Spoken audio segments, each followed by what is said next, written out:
She showed you guys Symbaloo last time, right? And how to work it and how to use it. Okay.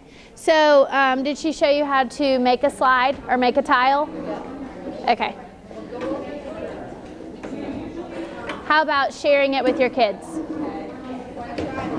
It didn't work. Okay. So after you've made all of your tiles, after you've made and made all of your tiles and made them links to whatever you want them to look at.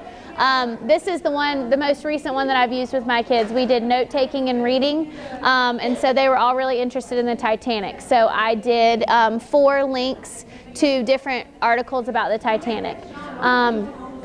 And so basically I just put this Symbaloo link on my class webpage. And the reason I did it off of the Anderson Mill webpage was because my math teacher, my partner teacher that teaches math, she uses her website for the kids to get to all like the Portal and Reflex and all that kind of stuff. And so they already knew how to get to her website, and so I just stuck it on mine because it was just easy that way. And then actually this past week I put it on It's Learning for them to get it on there after I showed them how to do that. So to share the link and to get a link for your kids to actually be able to click on, right up here at the top it says share, and you'll click on that, and then it says WebMix details. If you click there, so before you are able to share yours, before it can be public, you have to click down here, share my WebMix. And then this will become available to you, this side. So before you click that, all of this right here will kind of be grayed out and you won't be able to do anything with it. And then you just highlight it, copy and paste it, and then put it wherever your kids have access to use the link. But before you do that, the kids won't really be able to get onto it easily. Otherwise, they'll be trying to search for your name on Symbaloo or trying to search for the content that you have on it. And it's easiest if the link can actually be public for them to click on and then just go to. Then they don't have to worry about logging into your Symbaloo account. They don't have to worry about anything else except clicking that link. And when my kids click that link, this is what appears for them, this right here. So they don't have to worry about doing anything else. And what's cool about it is you can kind of switch it out. So when I did. So my kids know how to get on It's Learning, so I've put it there. It's also on my webpage, the Anderson Mill webpage. And the reason I did that is because my partner teacher who teaches math, she teaches them at the beginning of the year, before she even shows them It's Learning, how to go to her website on the Anderson Mill page, and then she has links, like math links, for them to click on. So because she had already taught them that, when we did our Explorer Prezzies, I did an Explorer one where I put all the Explorers on here for them to research. And so because they already knew how to do that on her website, I thought, oh, I'll just throw mine on my website and then they'll know how to get there. So I said, instead of clicking Tammy Broom, I'll click Meg Campbell, and then they knew how to get there easily.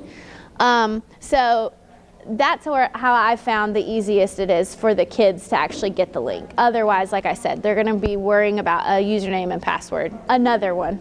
Like they don't have enough already to worry about. I also put an It's Learning and Padlet. I use Padlet in my classroom a lot, so I put the link for Padlet on there. The reason I did that is because my Padlet URL is really long, and it was a struggle to just type it in every time. So I stuck that up there too. And so those always stay. But I kind of move these in and out because I use this mostly for research right now is what we're using it for. Do you guys have any other questions or something specific you wanted to be shown how to do? Do you want to see how to make a tile again, or do you remember? Okay. So after you've already made kind of a blank Symbaloo, you just click on a blank tile, a blank square, and then click on Create a Tile. And then you just type in the address. And if it's something that Symbaloo recognizes, it will actually generate the pictures for you. So this It's Learning picture and this Padlet picture, it generated that for me, and I just chose it from the options at the bottom.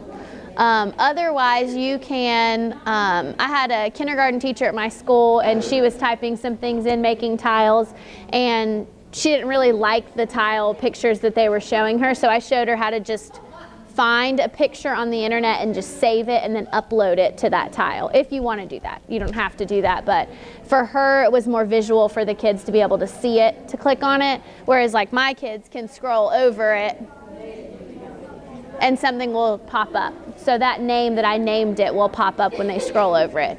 So like when we did Explorers, you know, basically it just looked like 6 pictures or 7 pictures of a bunch of old men, and you know the kids are like, who's who? But if you put your cursor over it, it would say their name. So again, just clicking on a blank square, create a tile, type the address, click save. It's as easy as that. Was there anything else you guys wanted to know how to do? What, Shire? I was saying you wanted to type something in for you. You can, sure. You want to do reflex?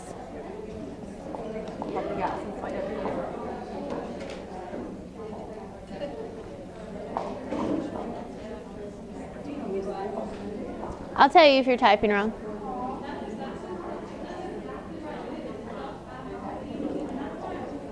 Yep, no, I think it's reflex math. Just type math.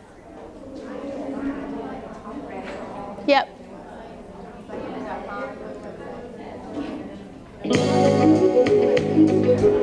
So see down here?